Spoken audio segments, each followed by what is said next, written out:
Hello friends, welcome to R K informative. जैसे कि आप देख सकते हैं आसूस का ये H110MCS जो मदरबोर्ड है, ये हमने कोर i3 7th जनरेशन का जो प्रोसेसर है ये हम यूज़ कर रहे थे और लॉकडाउन के वजह से ये सिस्टम बहुत दिन यूज़ नहीं हुआ और इसके वजह से जब ये मदरबोर्ड ख़राब हो चुका है। अब हम ये जब सेम मदरबोर्ड मार्केट में हम परचेस कर रहे थे तो मुझे नहीं मिला और इसके जगह मुझे मिला है गीगाबाइट का ये मदरबोर्ड गीगाबाइट H310M S2 2.0। जैसे कि आप देख सकते हैं यहाँ वीडियो में ये रहा ये बोर्ड है। दोस्तों इसका प्राइस जो है मार्केट में मुझे यहाँ पे 7500 के लगभग करीब मिला है। आप इसे ऑनलाइन अमेज़न या तो फ्लिपकार्ट प्लेटफॉर्म पे भी ट्राई कर सकते हैं। आपको 7000 से 7500 के अंदर ये प्राइस ये मदरबोर्ड आपको मिल जाएगा। और कहीं अगर ये आसूस का मदरबोर्ड मिलता है आपको ऑनलाइन प्लेटफॉर्म पे तो कहीं ना कहीं गीगाबाइट के मुकाबले इस मदरबोर्ड का दाम थोड़ा सा कम है, अगर मिलता है तो। क्योंकि मैंने जब मार्केट में इसे सर्च किया तो आसूस का बोर्ड नहीं मिला और मुझे ये बोर्ड लेना पड़ा। तो इसका जो प्राइस है आप ऑनलाइन प्लेटफॉर्म पे ट्राई कर सकते हैं 7000 to 7500। और हम यहाँ पे ऑफलाइन परचेस किए हैं लोकल मार्केट में तो इसका प्राइस मुझे आया है 7500 रुपीज़ समथिंग। ठीक है, तो चलिए इसका प्रॉब्लम जो है दोस्तों नो डिस्प्ले का प्रॉब्लम है, जिसकी वजह से मुझे मदरबोर्ड चेंज करना पड़ा। चलिए मैं आपको दिखा देता हूँ। इसका डिस्प्ले नहीं है। ये रहा मेरा SMPS। तो हम इसे पहले कनेक्ट कर लेते हैं।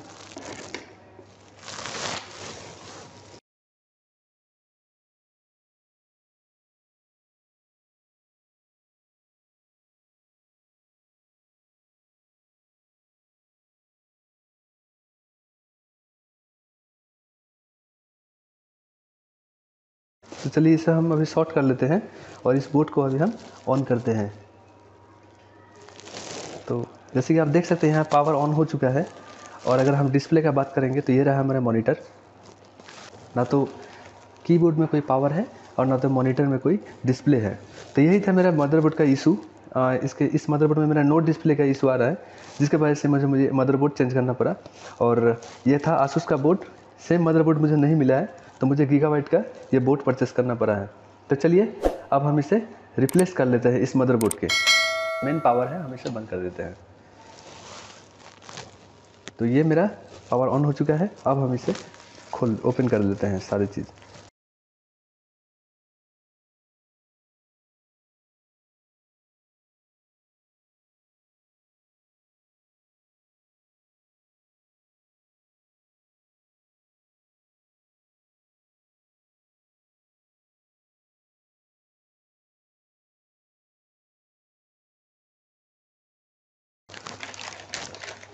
तो बॉक्स के बाद जैसे कि ये रहा मेरा मेन प्रोडक्ट गीगाबाइट का जो बोर्ड है। पहले हम निकाल लेते हैं इस बॉक्स में से क्या क्या है। साटा केबल, ये बैक पैनल और ये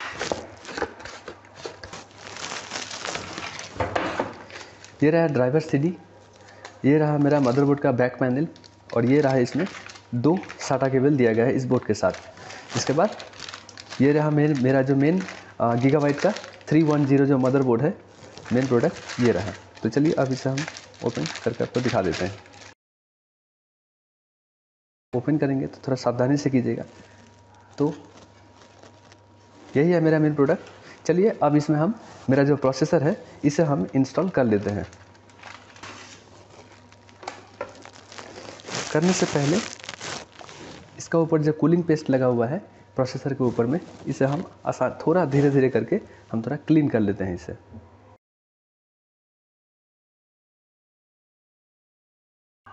तो अभी इस बोर्ड पे हम अभी मेरा जो मेन प्रोसेसर है इसे हम इंस्टॉल कर लेंगे।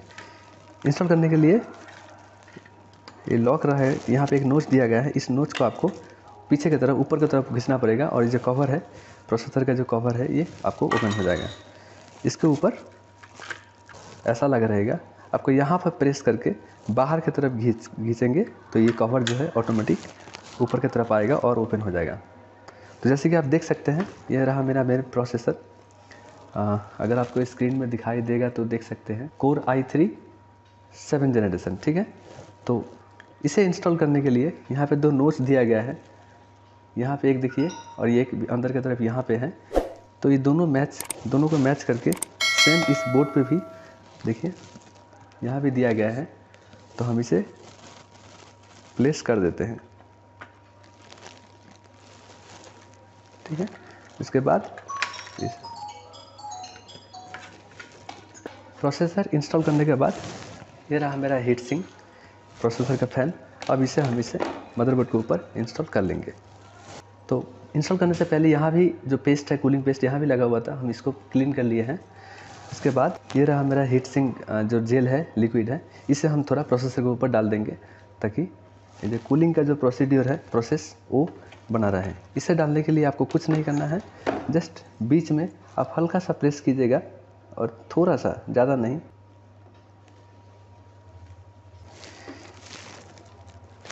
इसके बाद इसका जो CPU फैन है कुछ इस तरफ से है। तो आपको ये चारों जो फैन है, इसका जो होल है, ये होल के अंदर डाल दीजिए। डालने के बाद जब आप वो ओपन किए थे तो इसे आप राइट साइड घुमाए थे, अब हम इसे लेफ़्ट साइड घुमा के प्रेशर लॉक कर देंगे। सारे को लेफ़्ट साइड घुमा के इसे लॉक कर दीजिए, ठीक है, कर दी है। इसके बाद इसका जो फैन का जो कनेक्शन है, ठीक। तो मेरा जो प्रोसेसर है वो हम इंस्टॉल यहाँ पे कर चुके हैं। अब चलिए इसके ऊपर हम रैम को इंस्टॉल कर लेते हैं।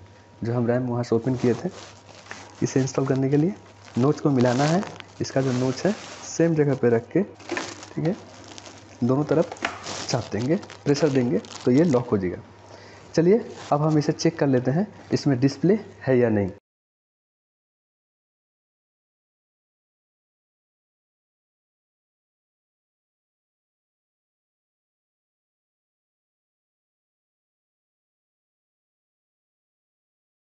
तो चलिए अब इसे भी हम जो पावर है हम इसमें कनेक्ट कर चुके हैं, प्रोसेसर का हम इंस्टॉल कर चुके हैं, रैम को इंस्टॉल कर चुके हैं।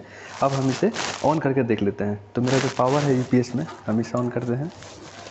उसके बाद इसका जो फ्रंट पैनल है इसे हम यहाँ पे शॉर्ट करेंगे। और तो जैसे ही शॉर्ट किए, मेरा जो मदरबोर्ड है ये सिस्टम ऑन हो चुका है। जैसे कि आप देख सकते हैं मदरबोर्ड का जो प्रोसेसर है, सिस्टम फैन, ये ऑन हो चुका है।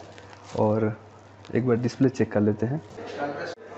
तो जैसे कि आप देख सकते हैं डिस्प्ले में जो मेरा मॉनिटर है यहाँ पे डिस्प्ले आ चुका है। कीबोर्ड में भी पावर का जो लाइट है वो ऑन हो चुका है। तो इसका मतलब जो मेरा मदरबोर्ड था वो 100% फॉल्टी था, नो डिस्प्ले का प्रॉब्लम था। और मैंने जो मदरबोर्ड परचेस किया है इसमें डिस्प्ले आ चुका है और मेरा जो प्रॉब्लम था वो सॉर्ट आउट हो चुका है। चलिए अब इस मदरबोर्ड को कैबिनेट के अंदर इंस्टॉल कर लेंगे। तो चलिए अब हम इसे कैबिनेट के अंदर इंस्टॉल कर देते हैं। तो ये मेरा पहले का जो मदरबोर्ड है उसका ये बैक पैनल है, इसे हम रिमूव कर देंगे। ये पहले का है तो हम इसे हटा दिए। और अभी ये नया जो मेरा मदरबोर्ड है गीगाबाइट का, इसे अभी हम इस पैनल में इंस्टॉल करेंगे।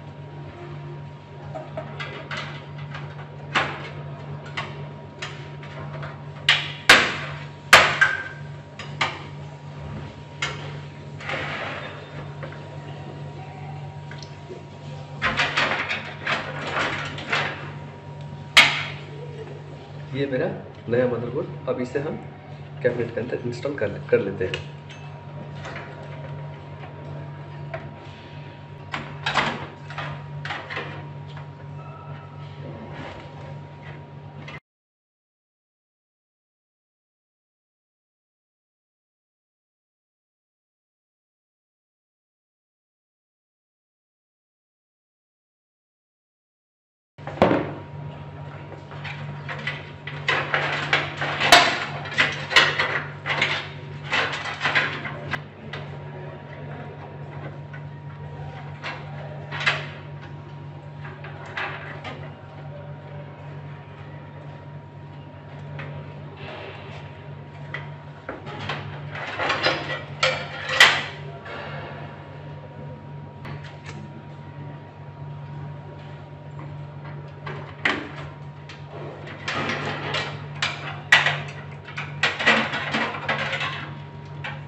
फ्रंट USB,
तो चलिए अभी हम एक बार आपको स्विच सिस्टम को, जैसे कि ये मेरा बैक पैनल का जो कनेक्शन मैंने कर दिया है, और अभी हम इसे पावर देके एक बार चेक कर लेते हैं इसका जो असेंबल है, असेंबलिंग सही से हुआ या नहीं, जो डिस्प्ले है वो सही से काम कर रहा है या नहीं। तो चलिए हम चेक करते हैं। मेरा जो UPS हम इसे ऑन कर लेते हैं। तो मैंने पावर को अभी ऑन कर लेते हैं। यस, वैसे ही पावर को ऑन किया है। आप देख सकते हैं मेरा जो CPU है ऑन हो चुका है, और ये रहा मेरा डिस्प्ले। तो डिस्प्ले भी वर्क कर रहा है। इसका मतलब मेरा जो असेंबल पार्ट था वो सही से हुआ है और ये सारी चीज़ वर्क कर गया है। तो यही था वीडियो दोस्तों। अगर आपके पास भी ये सेम प्रॉब्लम हो रहा है तो आप इसी तरह से घर में बैठ के मदरबोर्ड आप ऑनलाइन परचेस करके या तो ऑफलाइन परचेस करके ये प्रॉब्लम को सॉर्ट आउट कर सकते हैं। अगर वीडियो को अच्छा लगा है तो चैनल को सब्सक्राइब कीजिएगा, दोस्तों के साथ शेयर जरूर कीजिएगा। Thank you.